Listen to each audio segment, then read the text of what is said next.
নিঃস্ব অবস্থায় কি দোয়া করতে পারেন একজন মানুষ, এই দোয়াটা শিখে নেন, ইনশাআল্লাহ আপনার জীবনের সমস্ত সংকট কেটে যাবে ইনশাআল্লাহ। আমি নিজেও ওই দোয়াটা বেশি বেশি করার চেষ্টা করি। দোয়াটা হচ্ছে, মুসা আলাইহিস সালাম একটা গাছের নিচে হেলান দিয়ে বসলেন, বসে দেখলেন দুইজন মেয়ে দাঁড়িয়ে আছে দূরে, পানি নিতে পারছে না, লোকজন পানি নিয়ে যাচ্ছে, ওরা দাঁড়িয়ে আছে বেচারি। মুসা আলাইহিস সালাম গিয়ে বললেন, কি সমস্যা আপনাদের? এটা নিয়ে আপনারা আবার মেয়েদের সাথে কথা বলার চেষ্টা করেন না, ঠিক আছে?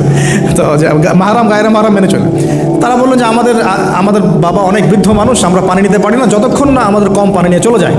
তো মুসা আলাইহিস সালাম তো একটু বললাম না, ফিজিক্যালি খুব স্ট্রং ছিলেন, থাকে না বডি বিল্ডার, সামনে গিয়ে কথা বলে সরো পানি নিতে দাও, তখন মানুষ একটু মূল্যায়ন করে না। তো মুসা আলাইহিস সালাম এভাবে পানি নিয়ে দিলেন এবং বাছুরদেরকে পানি পান করালেন, করিয়ে গাছের নিচে এসে বসে আছেন। বসে বসে তিনি দোয়া করছেন, এই যে দোয়াটা তিনি দোয়া করছেন, রব্বি, একটা নেক কাজ করলেন, নেক কাজ করলেন না, মানুষের উপকার করলেন, নেক কাজ করে এসে গাছের নিচে বসে দোয়া করছেন, আল্লাহ এখানে তো আমার খাবার পানি বাসস্থান কিছুই নাই, আমি কি করব?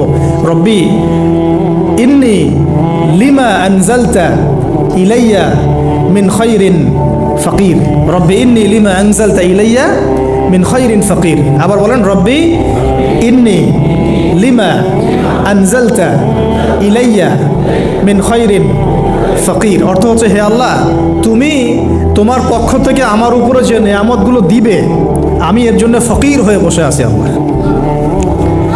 অর্থ বুঝে পড়বেন ভাই, নামাজ